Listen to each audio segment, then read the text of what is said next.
안녕. 일단 오늘 저녁으로 리뷰 이벤트로 받은 아메리카노랑 매운 치킨 타코, 매운 비프 타코, 브리또 2개를 시켰어요. 여자친구랑 같이 나눠 먹을 거예요. 근데 여자친구는 오늘 좀 늦게 올 거라 저 먼저 먹을 겁니다.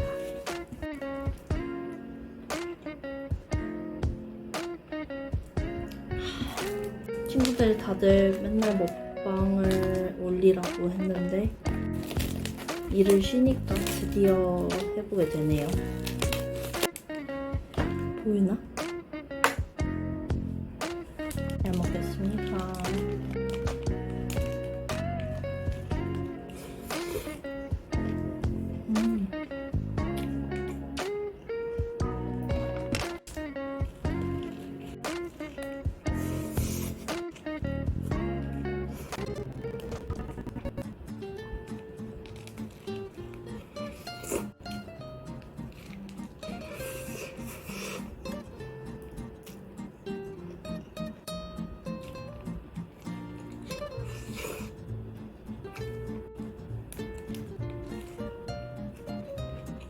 타코는 소고기가 맛있는 것 같아. 워낙 좀 퍽퍽하고 담백한 걸 좋아해서 그런지 소고기 볶은 게 맛있어요.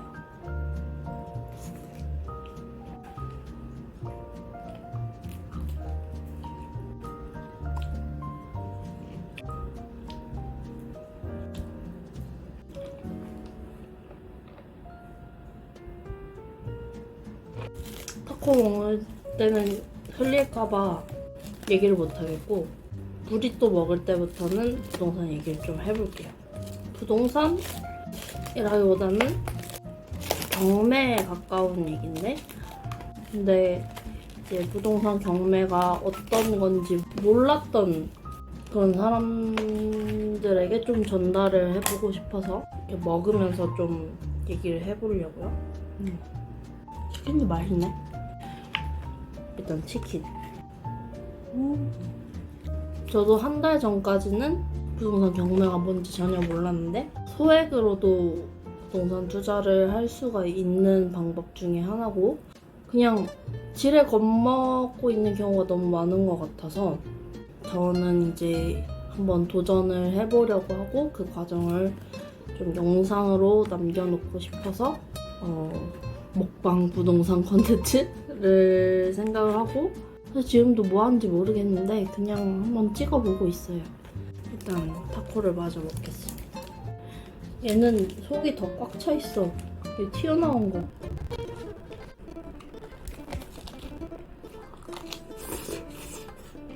타코가 이 또띠아가 그냥 물렁거리는 것보다는 저는 바삭한 걸 더 좋아하는데, 또 너무 막 과자 같으면 그것도 싫거든요. 까다로워가지고. 근데 얘가 딱 적당하게 맛있는 그런 바삭함이에요.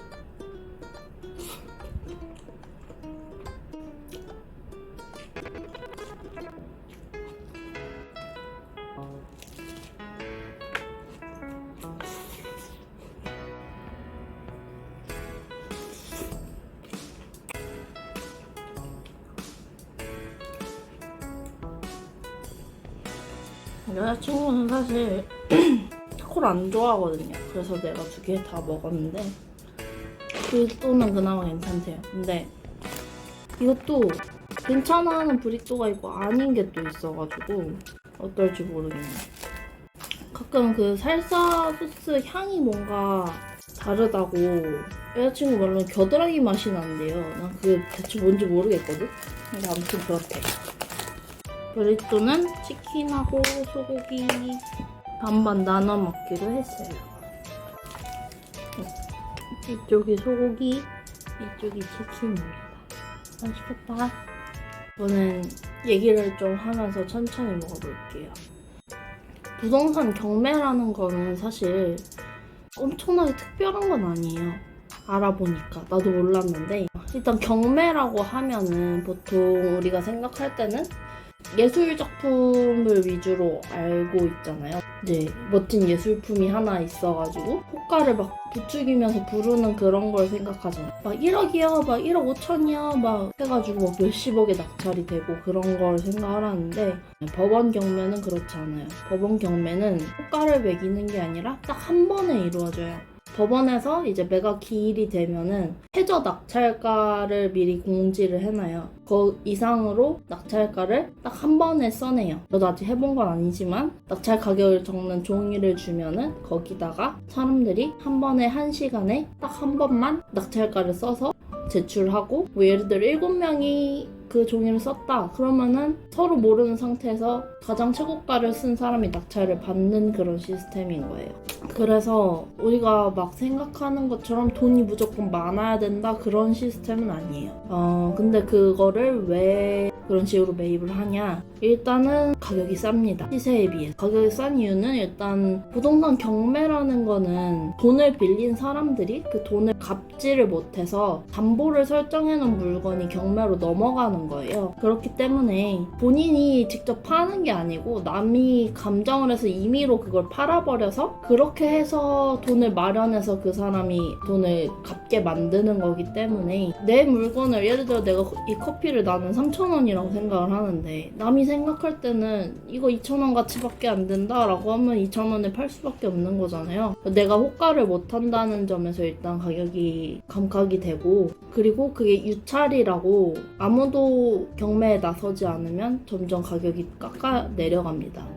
그리고 유찰되는 이유에는 물건에 하자가 있을 수도 있고 여러 가지 이유가 있을 수 있지만, 만약에 감정가가 다들 높다고 생각하면 그 물건을 다들 입찰을 안 하기 때문에 적정 가격이 내려갈 때까지 기다릴 수도 있는 거예요. 그렇기 때문에 시세 대비 굉장히 저렴하게 낙찰을 받을 수가 있다, 그렇게 이해를 하시면 되고, 일단 조금 다시 먹으면서 얘기를 해볼게요. 비프부터 먹어야지.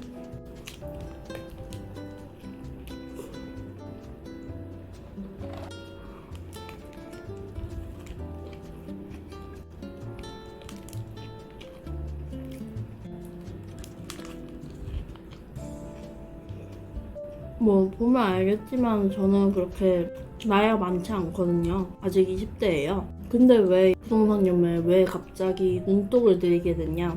저는 회사와 맞지 않는 사람이에요. 한국의 조직하고는 전혀 맞지 않아요. 제가 나이는 어려도 일단 4년제 대학을 졸업을 했고 정규직으로 회사도 한번 들어가 봤고 인턴 경험은 한 5번 있는 것 같아. 그리고 얼마 전에는 사실 스카이 대학원에 들어갔다가 인턴으로 일하고 입학까지 했다가 이제 전액 장학금도 받을 수 있는 학과였는데 자퇴를 하고 나왔어요. 사실 고민이 많이 됐는데 안 될 수가 없지. 왜냐면 네임밸류가 있으니까. 굉장히 탄탄대로잖아. 근데 고민을 많이 하고 결론적으로 지금 때려치고 백수예요. 왜냐면 내가 원하던 일이 아니었던 거를 깨달았기 때문인데, 저는 항상 큰 돈을 만지고 좀 윗대가리에서 경영을 하는 그런 사람이 되고 싶었거든요. 근데 나는 그런 방법이 막내부터 천천히 올라가서 그렇게 정도를 따라가는 길밖에 없다고 생각을 했는데, 근데 일단은 거기 그 조직의 막내로서 몸담고 있는 게 너무 괴로운 거야. 그러다 보니까 몸이 많이 아팠어요. 그러면서 이제 내 몸이 아프니까 점점 여기가 더 싫어지고, 그러면서 되게 생각을 많이 하게 된 거지. 정말 방법이 이거밖에 없을까? 내가 잘 살기 위한 방법이 이거밖에 없을까 생각을 하다가 그냥 내가 처음부터 고용을 하는 고용주가 되면 되지 않나. 그럼 그거를 위해서는 어떻게 하면 될까라고 계속 생각을 해보다가 여러 가지 불로소득을 버는 방법하고 파이프라인을 구축하는 방법에 대해서 되게 많이 찾아보게 되고 많이 고민하게 되고, 그러니까 이걸 그만둬도 내가 어디 나가서 굶어 죽을 거란 생각이 안 드는 거예요. 오히려 지금보다 더 잘 살 것 같은 거야. 그래서 그만두고 제가 이제 수입을 만드는 방법 중에 하나로 부동산 경매를 알아보고 이제 시작을 하려고 이런 브이로그도 찍는 거예요.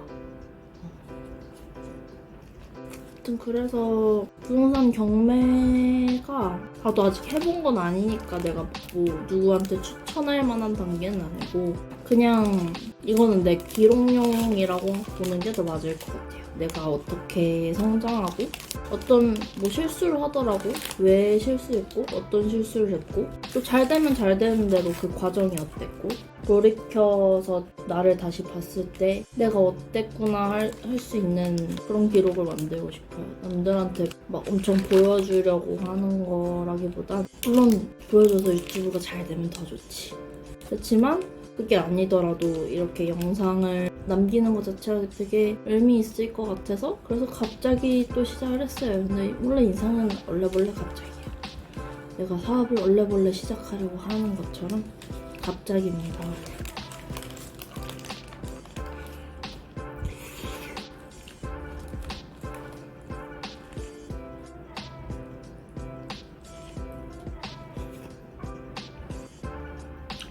맛있어요.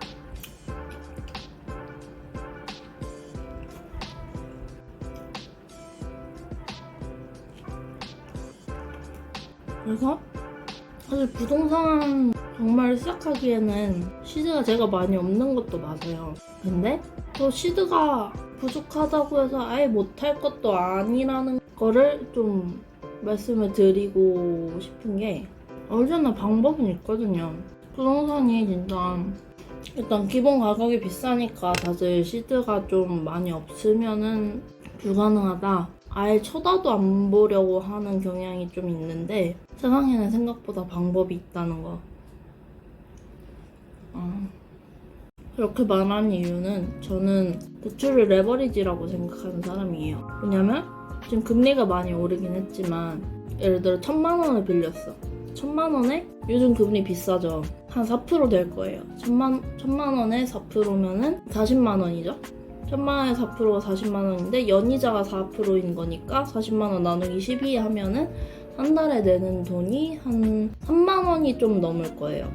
4만 원은 안 되고 그러면은 내가 1,000만 원을 가지고 한 달에 3만 원 이상 수익만 낼 수 있으면 나는 이득을 보는 거예요. 그래서 제가 이제 곧 입찰을 받으려고 생각을 하는 물건은 어떻게 될진 모르겠지만 일단 최저가가 3천이 안 되는 매물이야. 그러니까 아무도 입찰자가 없으면 3천도 안 되는 가격에 그 매물을 입찰을 받을 수가 있는 상황이거든요. 근데 어떻게 될진 잘 모르겠어. 가봐야 알겠죠, 그날? 뭐 인기가 많은 매물은 아닌 것 같지만 그 매물이 지금 실거래가가 약 5천 정도 돼요. 저는 아마 금매로 팔 거라서 5천보단 좀 덜 받을 수도 있겠지만 그러면은 시세차익이 제가 만약에 3천도 안 되는 가격이 받는다고 하면은 일단 기본적으로 2천이 넘게 나오는 거죠. 이제 부동산 복비 빼고 취득세 빼고 여러 가지 세금 떼고 거기다가 양도세가 굉장히 비싸죠. 양도세가 순이익에 그런 취득세, 뭐 사시 비용 이런 것도 빼주는데 그거랑 비과세가 250만 원 정도 있어요. 그리고 부동산 복비 이런 것도 빼주고 이제 그런 비용들을 제하고 남은 순이익의 50%를 세금으로 내야 돼요. 그래서 그냥 모의 계산기를 돌려봤는데 저한테 떨어지는 순이익은 약 1,000만 원이 조금 안 됩니다. 3천이 안 되는 가격에 사서 5천을 받았다고 했을 때 순이익이 900만 원 정도 나온다고 예상이 됩니다. 뭐 부동산으로 얻을 수 있는 이득 치고는 큰 게 아닌 게 맞아요. 그렇지만 갑자기 한두 달 만에 900만 원을 만들어낼 수 있다고 하면은 저는 상당한 이득이라고 생각을 하거든요. 왜냐면 3천을 다 빌린다고 해도 예를 들어 3천을 딱 빌렸어. 3천을 딱 빌렸으면 아까 이율이 4%대라고 똑같이 생각을 하면은 한 달에 약 10만 원 정도 되는 사용료를 지불하면서 내가 갑자기 한두 달 만에 900을 벌었으면은 어디 가서 이런 돈을 벌어요. 사실 월급이 연봉이 1억이 넘어도 실수령액이 월급이 1,000만 원이 안 되잖아요. 그리고 그 돈을 가지고 또 다시 시드머니를 불려서 점점 다른 일을 할 수가 있게 되는 거죠. 그래서 저는 대출이 마냥 나쁜 거라고는 생각을 안 하고 그 돈의 사용료를 지불을 하면서 내가 더 큰 비전을 그릴 수가 있다면은 저는 대출을 생각 없이는 아니지만 대출을 내가 사용할 만큼은 안 땡겨도 괜찮다라고 생각을 해요. 꼭 억대가 필요한 것도 아니고 내가 당장 그 돈이 수중에 입금이 되어 있어야 되는 것도 아니고 그냥 잠깐 그 돈을 사용할 능력만 있으면 된다라는 거예요. 근데 뭐 내가 전문가는 아니니까 아직 돈을 그걸 번 것도 아니고 누구한테 설교할 상황은 아닌 것 같고 나는 이렇게 생각하고 있다라고 그렇게 기록을 남기려는 거고 저는 일단 경매가 그래도 처음이기도 하고 하니까 긴장이 많이 되는데 경매를 시작할 때 가장 많이 어려워하는 게 권리 분석인데 일단은 그 매물 제가 하고자 하는 매물은 권리상의 화자는 없어요. 왜냐면은 우리가 보통 권리 분석을 할 때 문제가 뭐냐면 임차인이에요. 예를 들어서 내가 이 건물에 전세로 살고 있는데 집주인이 있는 거잖아요. 이 집주인이 돈을 뭔가 안 갚아서 이 집이 경매에 넘어간 상황인 거예요. 그런 경우가 이제 임차인이 있는 경매 상황인 건데 그런 상황에서 임차인의 전입일이 근저당권보다 먼저라면은 그 임차인은 대항력이 생겨요. 대항력이 생긴다는 게 무슨 말이냐면 이 사람이 보증금을 내고 집에 들어왔을 거 아니에요? 그 보증금을 다시 돌려줄 의무가 나한테 넘어온다는 소리거든요. 예를 들어 뭐 1억짜리 뭐 오피스텔, 뭐 1억짜리 소형주택 이런 거를 낙찰을 받았는데 임차인이 대항력이 있는 임차인이다 이러면은 그리고 그 임차인이 만약에 보증금을 뭐 9천만 원을 내고 그 집에 살고 있었다 그러면은 그 9천만 원을 내가 줘야 되는 거예요. 난 1억에 낙찰받았는데 9천만 원을 또 줘야 돼. 1억이랑 상관이 없이 1억은 집값에 대한 거고 9천만 원을 보증금을 다시 돌려줘야 된다는 거예요, 그 사람한테. 그렇기 때문에 부동산 경매를 할 때 가장 다들 주의하라고 하는 게 그거예요. 대항력 있는 임차인이 있는가. 그래서 권리 분석이 중요한 거고 다른 근저당권 같은 거는 경매로 넘어오게 되면 그 등기는 다 말소가 돼요. 앞에 근저당권들은 내가 경매를 사면은 다 지워진다는 소리예요. 그렇기 때문에 등기가 한마디로 깨끗해진다고 늘 얘기를 하고 제일 먼저 봐야 될 거는 매각 물건 명세서에 최우선 순위가 뭐냐, 근저당권이냐 아니면은 대항력 있는 임차인이냐. 임차인이 만약에 대항력이 없으면은 그냥 나가라고 해도 돼요. 대신에 명도라는 과정의 책임이 경매를 낙찰받은 사람에게 있기 때문에 명도라는 과정을 거쳐서 임차인을 내보내야 되는 거예요. 명도라는 게 뭐 거창한 건 아니고 그냥 점유자를 내보내는 행위 그 자체를 명도라고 하는데 임차인이 대항력이 없는 경우에는 어차피 그 집을 사실 불법 점유하고 있는 거나 마찬가지이기 때문에 뭐 인도적으로 그 사람을 잘 설득해서 내보내는 게 도리이나 뭐 무리하게 이사비를 요구한다든지 나 여기 못 나가 라고 떼를 쓰는 상황이어도 법적으로 해결할 여지가 있다. 왜냐면 강제 집행을 실행을 할 수가 있다고 알고 있거든요. 그런 상황에 대해서 대항력이 없다면 너무 걱정하지 않아도 된다. 직접 연락이 안 되는 그 점유자들을 직접 만나서 설득하고 내보내고 하는 과정이 사실 듣기만 해도 스트레스잖아요. 그 과정을 하는 대신에 내가 그 시대 차익을 누린다라고 저는 생각을 해요. 그리고 예를 들어 아파트나 오피스텔의 경우에 미납된 관리비가 있으면 그것도 저희가 부담을 해야 돼요. 특히 공용 부분에 대해서만 부담을 해야 되는 거라고 알고 있고 사전에 임장을 많이 다녀와 봐야 정확한 이해관계를 알 수 있고 안전한 부동산 거래를 할 수 있다고 다들 얘기를 하더라고요. 그래서 원래 오늘 가려고 했는데 귀찮아가지고 오늘은 이런 영상을 찍기로 하고 어차피 기일이 아직 좀 2주 정도 남았거든요. 내일이나 아니면 다음 주쯤에 가서 권리사무소도 한번 찾아보고 될 수 있으면 점유자 연락처를 받아서 얘기를 해보지 않을까 싶어요. 중요한 게 실거래가를 알아보셔야 돼요. 저도 이 과정을 이제 다음 주에 하려고 하는데 부동산이 호가는 높을 수 있어. 그래서 실거래가를 봐야 돼요. 같은 타입, 같은 층수의 실거래가가 얼마나 되는지. 같은 타입, 같은 실평수가 없다면은 비슷한 층, 비슷한 타입이라도 그게 실거래가가 또 어느 정도 되는지. 그리고 가장 정확한 건 부동산에 전화해서 물어보는 거예요. 부동산에 전화해서 내가 이 집을 하려고 하는데 실거래가가 어느 정도 되냐라고 여러 군데 전화해서 물어봐야 된다고 해요. 나도 근데 아직 안 해봐서 정확히는 말씀을 못 드리겠어요. 소액으로도 부동산 투자를 할 수가 있다. 하지만 어렵긴 하다. 결론적으로 진짜 말하고 싶은 거는 모든 거에는 방법이 있는데 지레 겁먹는 게 되게 무서운 것 같아요. 저도 그랬지만 되게 정도가 아닌 길을 걷는 게 두려움도 많이 느끼게 되는 거는 사실인데 그만큼 하이리스크 하이리턴이라는 말이 진짜 맞는 것 같다. 내가 이렇게 위험한 길을 보장 없는 길을 가는 대신 진짜 대박이 날 수도 있는 거거든요. 하지만 길거리에 앉을 수도 있는 거고 그래도 저는 이 길이 제 인생에서 맞는 길이라고 느껴져서 이렇게 선택을 하는 거고 누군가가 도전을 할 때 그런 거를 좀 너무 경계하지 않았으면 좋겠어요. 그런 게 오히려 나한테 족쇄가 될 수도 있다. 그런 바른 길이. 그런 거를 좀 영상으로 남기고 싶고 항상 경제적 자유에 대한 생각을 굉장히 많이 했는데 이게 정말 추월 차선이 될 수 있을지는 앞으로 제가 어떻게 하냐에 또 달려 있을 거고 그렇게 됐으면 좋겠네요. 근데 안 돼도 아마 저는 배우는 게 있을 거고 저는 저 자신을 믿기 때문에 사실 그렇게까지 겁은 안 납니다. 좀 힘들 수는 있겠죠. 그래도 저는 지금이 훨씬 행복해요. 미래에 제가 지금을 다시 생각하더라도 후회하지 않을 수 있는 그런 선택을 하려고 합니다. 다음번에는 아마 임장을 가는 모습을 좀 브이로그로 찍지 않을까 싶은데 근데 모르겠어요. 아마 다음번에 만나면 좋겠네요. 다음번에 만나려나?